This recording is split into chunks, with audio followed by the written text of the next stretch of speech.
Hi, everyone. Thanks for joining us for another AW Author Chat. I'm Lisa White, Associate Manager, Marketing and Publicity at Albert Whitman and Company. I'm so excited to sit down and chat today with three of our AW authors, Nancy Churnin, Songju Ma Daemicke, and Karen M. Greenwald, who all have brand new picture books publishing with us this fall. The three books we'll be discussing today are Dear Mr. Dickens, YOUYOU'S Discovery, and A Vote for Susanna. And all three of these books are part of our She Made History collection, which are AW books that are true stories of historic women who, despite many obstacles, persisted and forever changed our world. All three of these books will arrive this October from AW. Thanks so much for joining me, everyone. So now, first off, I'd like for everyone to kind of go around and introduce themselves and just tell us briefly about your book. Karen, do you want to start? Sure. My name is Karen Greenwald, and the book is A Vote for Susanna, the First Woman Mayor. And it's an incredibly interesting, true story that history has sort of forgotten along the way. And when I first found out about it, I knew it was something that I had to tell, partially because my academic background is as an attorney, though I am no longer practicing. And I've worked a lot in the government and in politics. So it seemed a really natural fit for me to tell her story. And I am from Maryland, and I've wanted to write books since I was a child. So this is a real dream come true. Wonderful. Now, Nancy, you want to go ahead and introduce yourself and your book? Yes, I'm Nancy Churnin. I'm the author of 10 picture book biographies. I write about people who inspire me and that I hope will inspire the kids. They all come with free teachers' guides and projects. This was a very personal project for me. Dear Mr. Dickens, I'm obsessed with Charles Dickens. I always have been, but as much as I've loved him all my life, I was frustrated by him because of his creation of Fagin and Oliver Twist, which is a really ugly, ugly stereotype. And when I found out that there was a woman, Eliza Davis, who lived in his time, who asked him the very questions I would have liked to have asked him if I lived at that time, like, why did you do this? And how could you do this when this is so harmful? I knew I had to tell her story. And this has been a very healing journey for me. And I'm just look forward to sharing this with you and with your students. Great. Songju, you want to introduce yourself and your book? Hi, I'm Songju Ma Daemicke. My coming book is a YOUYOU'S Discovery, Find a Cure for Malaria. YOUYOU is a Chinese scientist.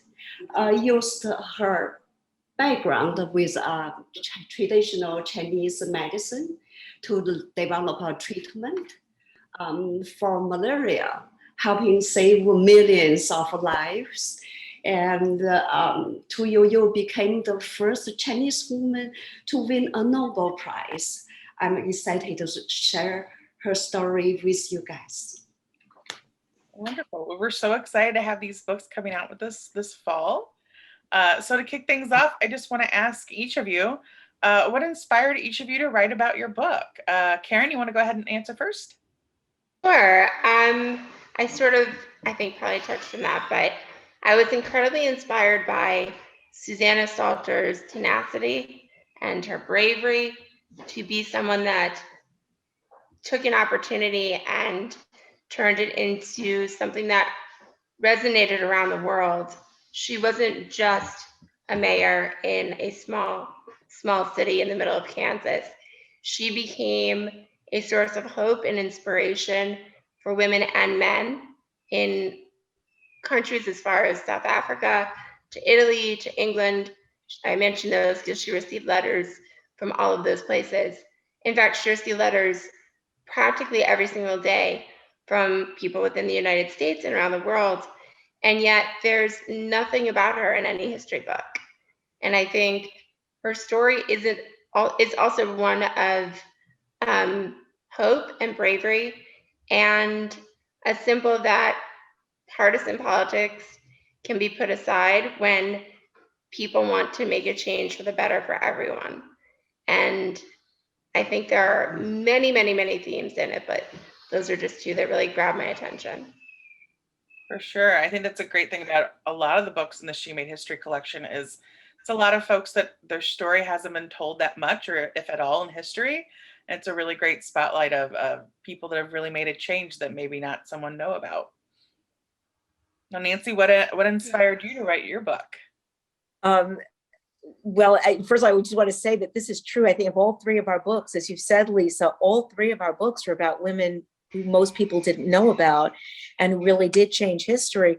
When I discovered Eliza Davis and the letters she wrote to Charles Dickens, I was thinking, how did she have the courage to write to the most famous writer of her time and challenge him? And I just was so taken with her courage and her persistence, because her first letter to him, he was a little offended, like, who are you to question what I'm writing about? And what do you know about it? But she then wrote another letter, and she kept going until she did change his heart. And so this is I wanted to write a story about this woman to remind us all, you don't have to be famous. She wasn't famous, and she wasn't even trying to be famous. You don't have to be rich. You don't have to be powerful.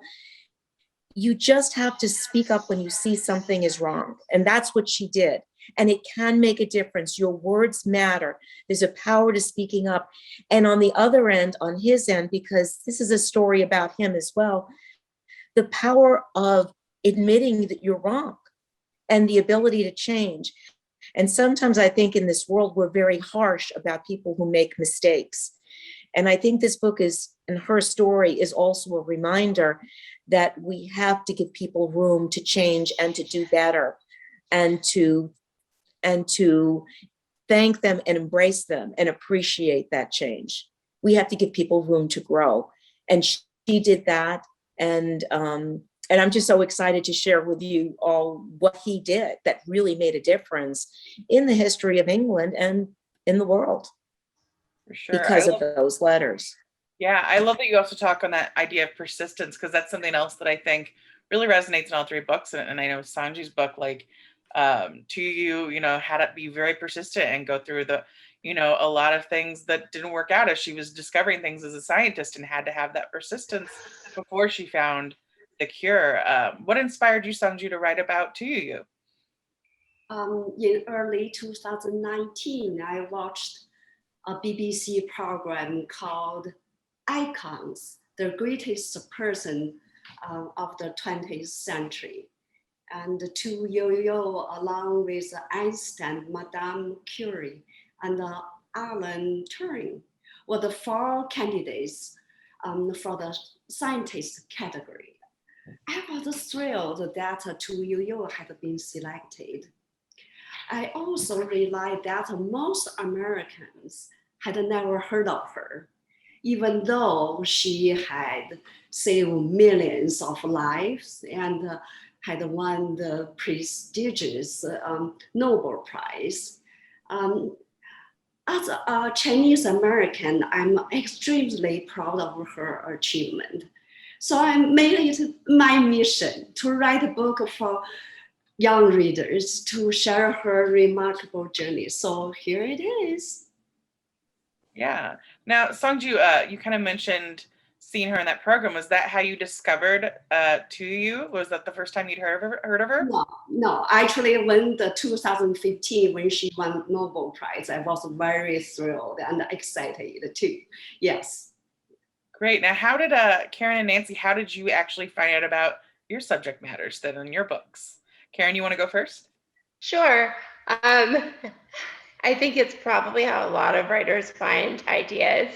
I was looking up one thing on the internet and fell in a rabbit hole, and it was a glorious rabbit hole.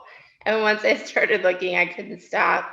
I think I spent 2 years researching this story, and there's just such an exciting feeling when you're spending all these hours and all these days and months, and you find something. For me, it was a 2-inch by 1-inch column buried deep in a newspaper from 1887 that gave the time and the location where the only ballot box in her city was, and who was going to be watching it. And it was so tangible. It wasn't just a story or an article or a blog, but it was an actual piece of the history. And it just inspired me so much. So it was sort of the culmination of a journey that I had started, not even realizing where I was going.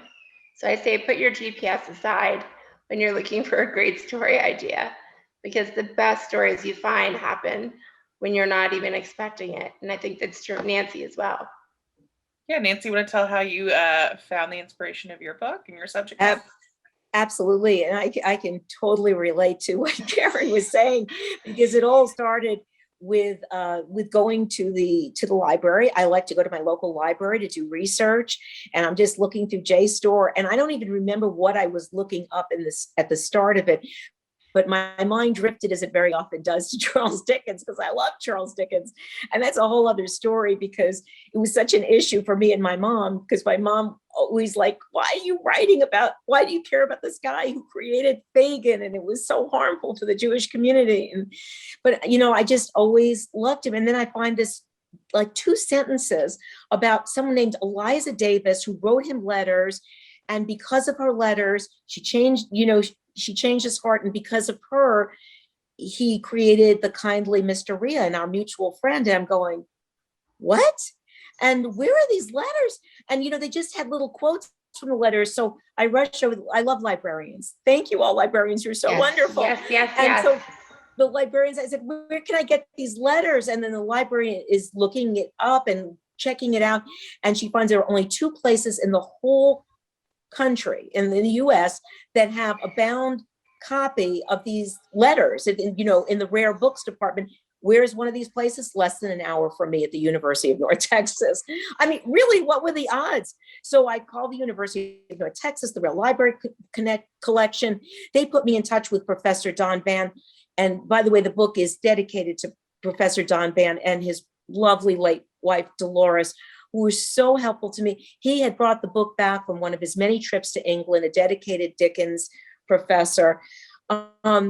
And then he introduced me to 2 other Dickens scholars, Professor Murray Baumgarten of UC Santa Cruz and David Perosian of the University of Buckingham. And before I knew it, I was really bringing my 2 worlds together. And another personal element is, not only am I a Jewish American, but one of my grandparents is from England, and familiar with the anti-Semitism that had been in England before this time. It was incredible. It just felt so meant to be, and a story I felt compelled to tell and share. And I'm so thankful to the librarians. Thank you so much. Yeah, that's awesome that they found that. Now, Songju, you mentioned being excited about winning the Nobel Prize. Was that the first time you had heard of her? Or yeah, yes, that's the first time I've heard of her. Yes. Oh, that's wonderful. And then, was it just a process of looking more into her history? I think it's fascinating that, these people will win these amazing awards like the Nobel Prize, and we don't know anything about them. It is. Yeah.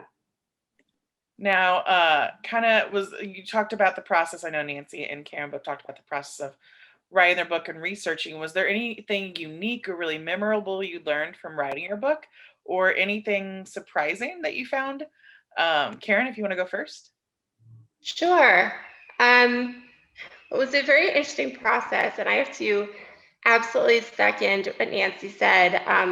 I also, in my author's note, reference the absolutely incredible librarians who helped me, champion me. At one point, a county had a power failure, and a librarian from a different county got the librarian in the power failure county to send me an email or a text message on my phone, sending me pictures from books. I mean, the librarians are really, really the heroes of the process for me.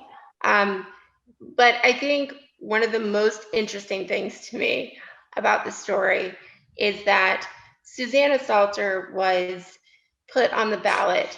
It was the first time women could vote in the country, in a state. It was only for local, certain types of cities, but nonetheless, they could vote and they could run for office. And she wound up on the ballot as a prank by a bunch of men who did not want women involved. in even voting, much less running for office or, heaven forbid, being elected. So the process was so interesting in terms of how she wound up on the ballot. But what I thought was fantastic is that not only did the women vote for her, she won because of men.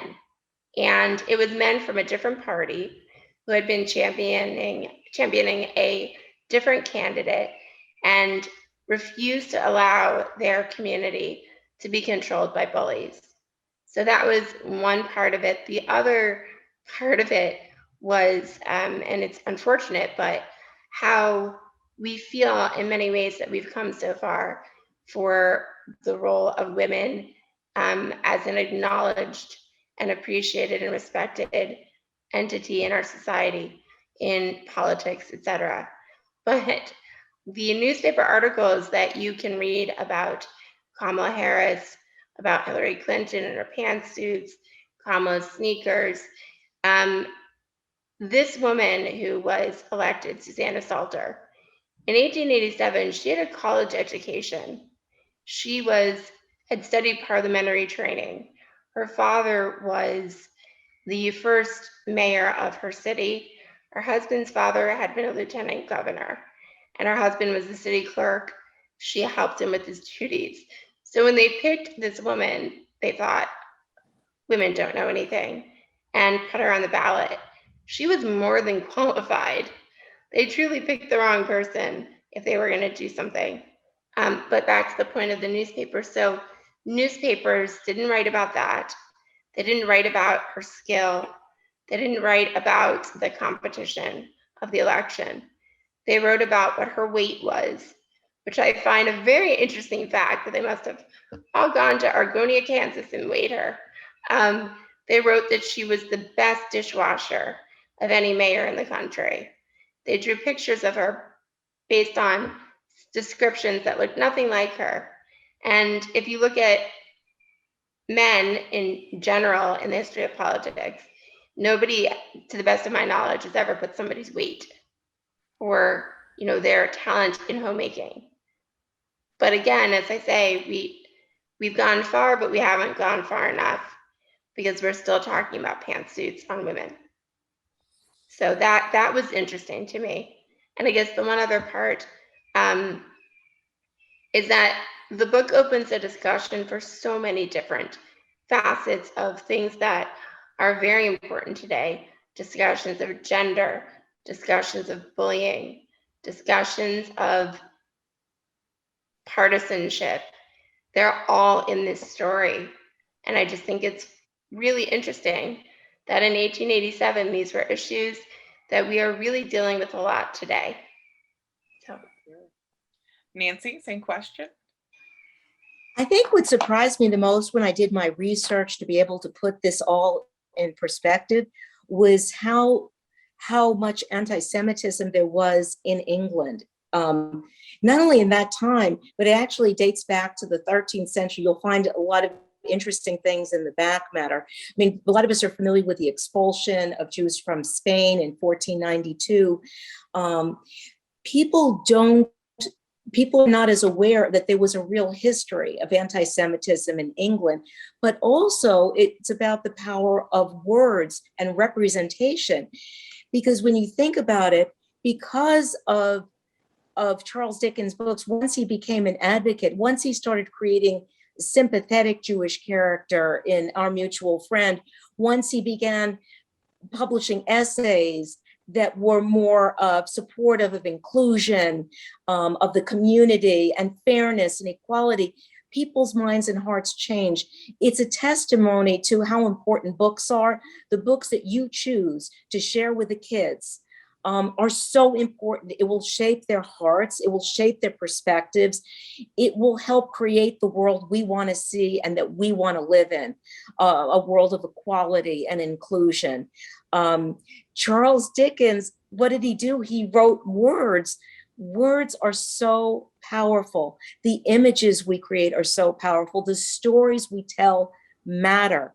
And while he wasn't the only one to change the hearts of people in England, he had the ear of everyone from the Queen to the chimney sweeps. People listened to him. and people are listening, the kids are listening, they are taking in the books that you give them. It can nourish their hearts and souls. And that's why the work that you as librarians do is so important. So true. Now, Songju, did you find anything interesting, memorable, or surprising while you were working on your book? Yeah, definitely. During the process of researching and writing the book, I was deeply touched by the personal sacrifices that YOUYOU had made for this project. She sent both of her young children away to be able to focus on her work. And YOUYOU was also very courageous. And she volunteered to be the first person tested with the extract of the sweet wormwood, and to prove that it's safe for human. And it was truly selfless and brave deed. For sure. That's incredible. I mean, these are all just, it's the amazing thing about all three of these books. It's really strong women that are just willing to stand up and do things that at the time were something that you shouldn't or wouldn't do, especially if you were a woman. Now, I do want to kind of take a little fun moment and talk about the art from the book. I wondered if you all could share maybe your favorite page or spread and explain why you like it. And we'll give everyone a little sneak peek since they won't get to see the inside till October. So, Karen, do you want to share your favorite page or spread with us? You can just I unfortunately don't have it right with me, but if you take me last, I can grab it real fast. Sure. Nancy, you want to go ahead first? Absolutely. Well, it's so hard because Bethany Stancliff, who is the amazing illustrator, she did such a fabulous job. And I have to say, remember, I worked with these Dickens scholars, 3 of them. And the book is, by the way, being featured at the Charles Dickens Museum because they were so impressed with the accuracy and scholarship of the book. They said she captured the Victorian world perfectly. I mean, and it's just, she's amazing. So it's hard to pick, but I'm going to take this spread and I'll tell you why. This is near the end. And the reason I love this so much is because here is Charles Dickens, here is Eliza Davis. She shows you their 2 separate worlds, but by putting them in one spread, we see that even though we think we're in separate worlds, we're actually in one larger world. So she brings these 2 separate worlds together in one spread, and you can see the difference. They're very distinct. And Charles Dickens is holding the Hebrew Bible that Eliza Davis gave him as a thank you for atoning and for creating positive and more honest Jewish characters and being an advocate for equality and justice. So he's holding the book that she gave him. She's reading the letter that he gave her. And we see all the words and the letters here, the power of words, how words can connect us, even bring our 2 different worlds together. Her Jewish world, his Christian world, bringing them all together. And there are subtle touches here. Look at the 2 Shabbat candles, right? I mean, she was very, this is just a subtle thing. And then you see the little boy, her son, in the chair, and he's reading the book. It's the power of these books and what it means to the next generation to have images where he can read a book, where he can see himself in a positive way. And of course, she always slipped a little cat in there. And I just love that too. It was just so playful. So I just think that she said so much in this spread while just being a beautiful spread. Definitely. I love that. Thank you, Bethany Stancliff. Yeah. Songju, do you have a favorite page or spread that you'd like to share and hold up? Yeah, I like this page. This spread is the turning point of YOUYOU'S discovery. And I also like the design and the color of this illustration. I think it's very beautiful. And Lynn, the illustrator, even cooperated the book inspired YOUYOU, find the way to really get get the medicine. This is the book, and also they have a simple landscape of a Chinese farm. I think it's very beautiful. Yeah, Wonderful.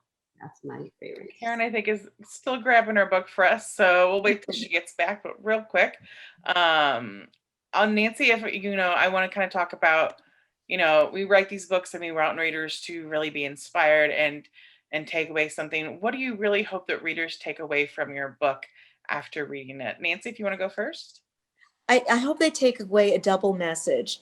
And the first one is a very, I hope, empowering one, which is the power of speaking up. Because what you see is Eliza Davis, she questions herself a little bit. Who am I to write a letter to this great man, the most famous man in England? Who am I? And also, what if he gets angry? And I think we all have that feeling, and I think children especially, because they're small in their world. And I hope that this book encourages them to speak up when they see something is wrong. And I've actually even created a project called Dear ... where I'm hoping it would fit in so beautifully with any program you have teaching the kids how to write letters, persuasive letters, where they could write to somebody in a position of influence and ask them to right a wrong or change something for the better. And the other side of it too is that I hope it will help them see that people are capable of change and that they themselves should be capable of change. If we never made a mistake, we wouldn't be human. We all make mistakes. We are all trying to do better.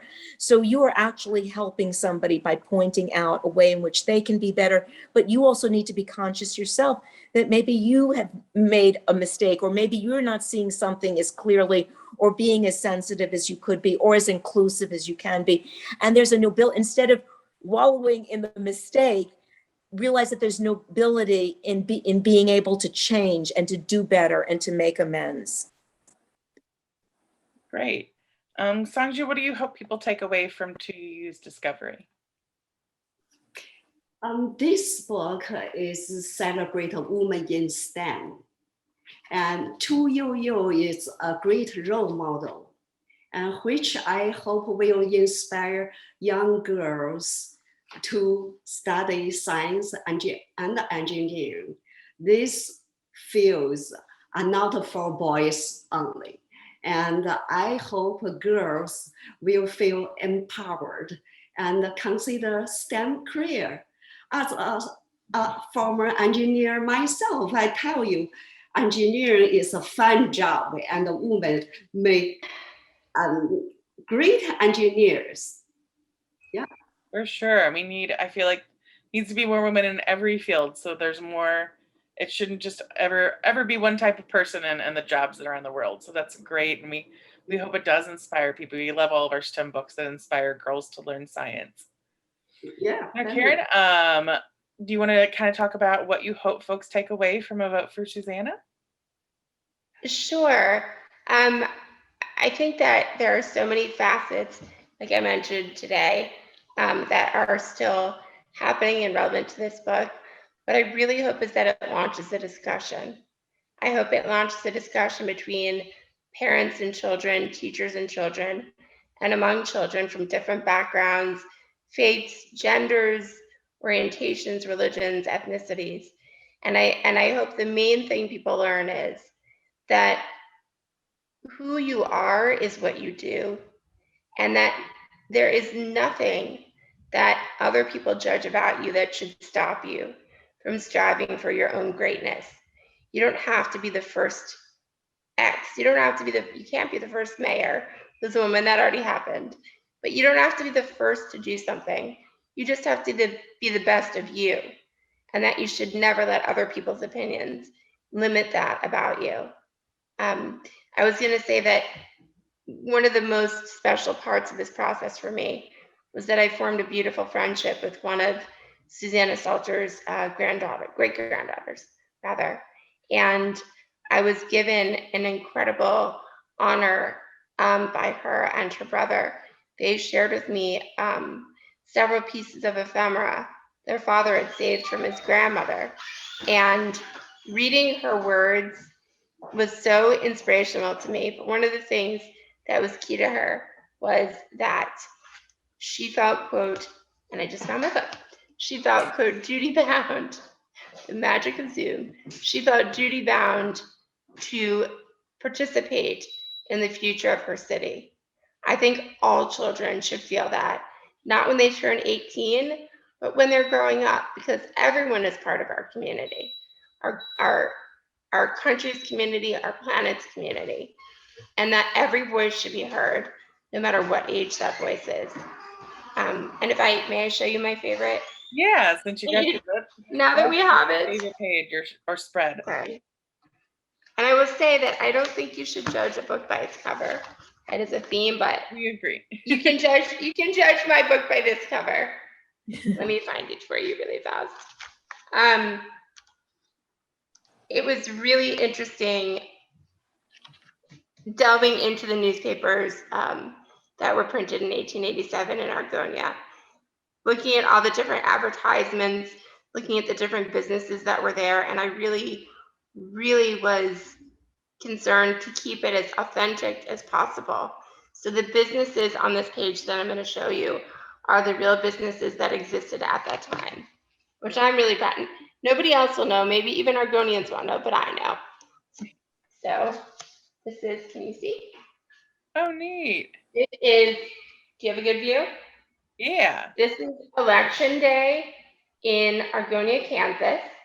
And you can see that there are townspeople who are handing out ballots, and there are other gentlemen, or rabble-rousers, as I have come to call them, who are having, as one put it, quote, a jollification, and really getting into the process of their prank. And just to explain one little thing, in Argonia, Kansas at the time, there was one ballot box. And you could take a ballot that somebody had written as a sample, and if you agreed with it, you could put it in the box as your vote. So passing out these ballots wasn't just as we say today, a GOTV, a get out the vote initiative. It was really a desire for people to just put this in the box and vote for who you had on this list. So the men put Susanna's name instead of the mayoral candidate she had put, and that was what they hoped. And then, of course, this is Argonia, 1887. Neat. Well, thanks for sharing that. And also just thank you, all of you, for joining me today to talk about your books. It's so exciting to share them with librarians, and we're so excited to have all of them come out. Once again, everyone can share their book. 2 Years Discovery, Dear Mr. Dickens, and A Vote for Susanna all come out this fall, this October, from Albert Whitman and Company. Thanks so much for joining us, and stay tuned for more author chats from AW. Bye, everyone. Bye.